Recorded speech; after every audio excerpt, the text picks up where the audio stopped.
Okay, നമസ്കാരം pastor. എന്റെ ചോദ്യം, എന്റെ അറിവനുസരിച്ച് താങ്കളുടെ ജീവിതത്തിൽ ഒരു കാലഘട്ടത്തിൽ താങ്കൾ വിശ്വാസത്തിൽ നിന്ന് മാറുകയും വിശ്വാസമില്ലാത്ത ഒരു സ്ഥിതിയിലൂടെ കടന്നു പോവുകയും ചെയ്തിട്ടുണ്ട്. ഞാൻ ഇന്നിപ്പോ ക്ലബ് ഹൗസുമായിട്ട് ഒരു താരതമ്യം ചെയ്യാനാണ് താങ്കളുടെ ജീവിതത്തിൽ നിന്നുള്ള. ഇപ്പൊ നമ്മൾ പല ക്ലബ് ഹൗസിലും ഈ പല നിരീശ്വരവാദ ഗോത്രങ്ങളും നമ്മൾ കാണുന്ന ഒരു പ്രവണതയാണ്, ഒരു അന്വേഷണാത്മകതയില്ല, സമൂഹത്തിന് എന്തെങ്കിലും പ്രയോജനങ്ങളുള്ള കാര്യങ്ങളെ കുറിച്ച് സംസാരിക്കാതിരിക്കുക, ഒരു ഗോത്രീയ മനോഭാവത്തിൽ അവരെന്നോ പഠിച്ചു വെച്ച എന്തോ കാര്യങ്ങൾ ഇങ്ങനെ ഛർദ്ദിച്ചിടുക. അതായത് നമ്മളിപ്പോ പലപ്പോഴും ന്യൂജൻ ഭാഷയിൽ പറഞ്ഞാൽ തന്ത വൈബ് ചന്ത വൈബ് എന്നൊക്കെ പറയത്തില്ലേ, ഇതുപോലെയുള്ള ഒരു അവസ്ഥയിലൂടെ കടന്നു പോകുന്ന പല ഗോത്രങ്ങളെയും കാണാറുണ്ട്. താങ്കളുടെ ജീവിതത്തിൽ താങ്കൾ, അതായത് ഒരു ദാർശനികമായ യാതൊരു അന്വേഷണ കുതുകയും ഇല്ലാതെ വെറുതെ മറ്റുള്ളവരെ ആക്ഷേപിക്കുക, വിശ്വാസികളെ അവരെ ആക്ഷേപിക്കുക എന്നുള്ള ഒരു ഉദ്ദേശത്തോടെ മാത്രം, ഗോത്രീയതയോടെ മാത്രം പ്രവർത്തിക്കുന്ന ഒരു കൂട്ടം ആൾക്കാരെ താങ്കൾ കാണാറുണ്ട്. താങ്കളുടെ ജീവിതത്തിൽ ഇങ്ങനെ ഒരു പ്രതിഭാസം ഉണ്ടായിട്ടുണ്ടോ? ഇല്ലില്ല. എന്റെ ജീവിതത്തില് പെന്തക്കോസിലായിരുന്ന കുറെ കാലഘട്ടങ്ങളിൽ ഞാൻ മനസ്സിന്റെ വാതായനങ്ങളും ജനാലകളും അടച്ചു വെച്ച് വിശുദ്ധിയെ സൂക്ഷിക്കാൻ വേണ്ടി വേർപാടിനെ അനുഷ്ഠിക്കാന്നാണ് പെന്തക്കോസിന്റെ ഒരു പ്രയോഗം. അപ്പോ മറ്റുള്ളത് കേൾക്കുന്നില്ല, മറ്റു രീതി ചിന്തിക്കുന്നില്ല, നമ്മൾ അങ്ങനെയുള്ളതെല്ലാം അടച്ചു വെച്ച് സമൂഹത്തിന് നേരെ ജനാലകൾ കൊട്ടിയടച്ച് കഴിഞ്ഞ ഒരു കാലഘട്ടം ഉണ്ട്.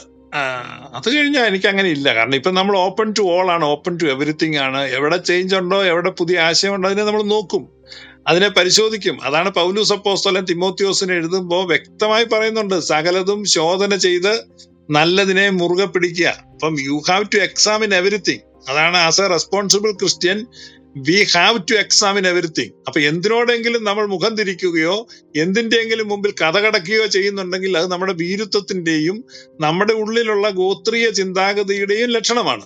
അപ്പൊ സിഹിച്ചായം പറഞ്ഞ നിരീക്ഷണം കറക്റ്റാണ്. അതൊരു ഗോത്രീയ ചിന്തയാണ്. അത് മാറ്റിയിട്ട് നമ്മൾ തുറവിയുള്ളവരായിരിക്കണം. അവര് എതിരാളികളാണെങ്കിലും വിമർശകരാണെങ്കിലും പറയുന്നത് നമ്മൾ ലിസൺ ചെയ്യണം. അതിന് മെറിറ്റ് ഉണ്ടെങ്കിൽ അതിനെ നമ്മൾ അഡ്മിറ്റ് ചെയ്യണമെന്നേ. അപ്പൊ ഞാനിപ്പോ എന്റെ കാര്യം എന്നെ പറഞ്ഞ് തിരുത്തിയാൽ, അല്ലെങ്കിൽ ഞാൻ പറയുന്നത് തെറ്റാണെന്ന് സ്ഥാപിച്ചാൽ കൂടുതൽ ശരിയെ സ്വീകരിക്കാൻ ഞാൻ സന്നദ്ധനാണ്. അതുകൊണ്ടാണ് ഞാൻ ഓപ്പൺ ആയിട്ട് ചർച്ച ചെയ്യാൻ റെഡി ആകുന്നത്.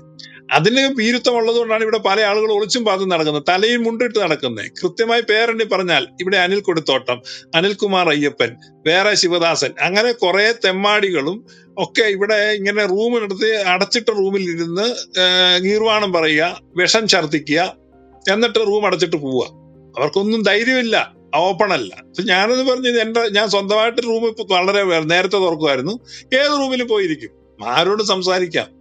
ആരെങ്കിലും ഞാൻ പറയുന്നത് തെറ്റാണ് ഇന്ന കാരണങ്ങളാൽ എന്ന് പറഞ്ഞ് എന്നെ ബോധിപ്പിച്ചാൽ നല്ല കാര്യം. ഞാൻ അവരോട് എല്ലാ കാലവും എന്റെ മരണപര്യന്തം നന്ദിയുള്ളവനായിരിക്കും. ഞാൻ കൂടുതൽ ബെറ്റർ ട്രൂത്തിനെ ഞാൻ എംബ്രേസ് ചെയ്യും. അതാണ് എന്റെ ലൈഫ്. അല്ലാതെ എനിക്ക് പ്രത്യേകിച്ച് സ്ഥാപിത താല്പര്യമൊന്നുമില്ല, നിക്ഷിപ്ത താല്പര്യങ്ങളില്ല, ഗൂഢ ഉദ്ദേശങ്ങളില്ല, ഒന്നുമില്ല. അപ്പൊ എന്നെ പോലെ ഉള്ള സ്വതന്ത്ര ചിന്തകന്മാരെ നിരീശ്വരവാദികൾ ഉണ്ടെങ്കിൽ അത് നല്ലതാണ്.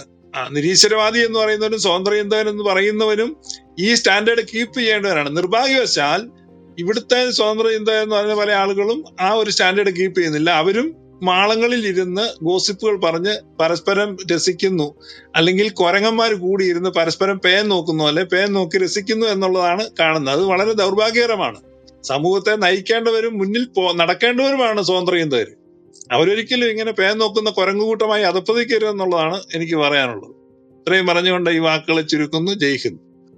Thank you pastor. എന്റെ ഒരു ഉപചോദ്യം, അതായത് രണ്ട് പാർട്ടായിട്ടാണ് ഞാൻ ചോദിക്കുന്നത്. ഈ സ്വതന്ത്ര ചിന്തകർ അല്ലെങ്കിൽ സത്യാന്വേഷികൾ എന്ന് പറയുന്ന ഇവര് ഈ ഗോത്രീയ മനോഭാവം, അല്ലെങ്കിൽ ഇവരൊരു ഗോത്രമായി രൂപീകരിച്ച് സ്വയം അധപ്പതിക്കുന്നത്. കാരണം ഈ ഗോത്രമായി കഴിയുമ്പോൾ ഗോത്രത്തിന്റെ താല്പര്യങ്ങൾ സംരക്ഷിക്കാൻ ഇവർ ബാധ്യസ്ഥരായി മാറുന്നു. ഇവരുടെ ചിന്ത ചന്തയിലെ പോലെ ആയിപ്പോവും. കാരണം ഞാനെന്ന് പറഞ്ഞാൽ നമ്മൾ ഈ സാധാരണഗതിയിൽ ശിഥിലമായി പോകുമ്പോൾ ചന്തയിലിരിക്കുമ്പോൾ നമുക്ക് ഏകാഗ്രതയോടെ ചിന്തിക്കാനൊക്കത്തില്ല. അതുകൊണ്ടാണ് ഞാൻ അങ്ങനെ പറഞ്ഞത്, ആരും തെറ്റിദ്ധരിക്കരുത്.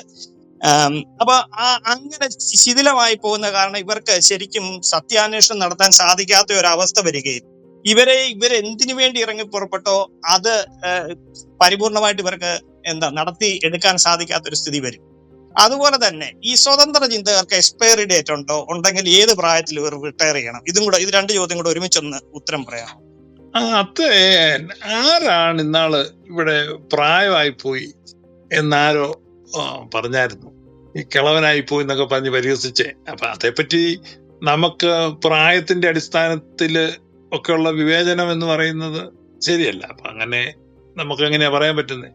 പിന്നെ സ്വതന്ത്ര ചിന്ത എന്ന് പറഞ്ഞാൽ അത് ഓപ്പൺ ടു ഓൾ ആണ്, ഓപ്പൺ ടു എവറിത്തിങ് ആയിരിക്കണം, എങ്കിലേ ആ ചിന്തക്കൊക്കെ അർത്ഥമുള്ളൂ. ഇപ്പൊ ഈ സ്വതന്ത്ര ചിന്ത എന്ന് പറഞ്ഞ് ഈ നമ്മുടെ ക്ലബ് ഹൗസിൽ ഒത്തിരി ആളുകളുണ്ട്, ശാസ്ത്ര കുതുകികള്, സ്വതന്ത്ര ചിന്തകര്, നാസ്തികവാദികള്. അതിലൊത്തിരി ആളുകള് മികച്ച നിലവാരമൊക്കെ പുലർത്തുന്നു, നല്ല അന്തസ്സായിട്ട് ചർച്ചകളിൽ പങ്കെടുക്കുന്നു, ഓപ്പൺ ടു ഓൾ ആയിട്ടൊക്കെ ഉണ്ട്. അപ്പൊ അതിന് അപവാദമായിട്ട് ചുരുക്കം ചില ആളുകൾ അവരുടെ ഇടയിൽ തന്നെ ഗ്രൂപ്പ് കൂടി ഇരുന്ന് മറ്റാളുകളോട് സംസാരിക്കാതെ പരിഹസിക്കുകയും ഒക്കെ ചെയ്യുന്ന ആളുകളും ഉണ്ട്. അപ്പം നമുക്കിപ്പോ അതിനകത്ത് പ്രത്യേകിച്ച് അവരെ കാടടച്ച് ഒന്നും പറയാൻ പറ്റത്തില്ല. അത്രേ എനിക്ക് പറയാനുള്ളൂ. ശരിയാണ്, ആളുകൾ ഓപ്പൺ ആയിരിക്കും.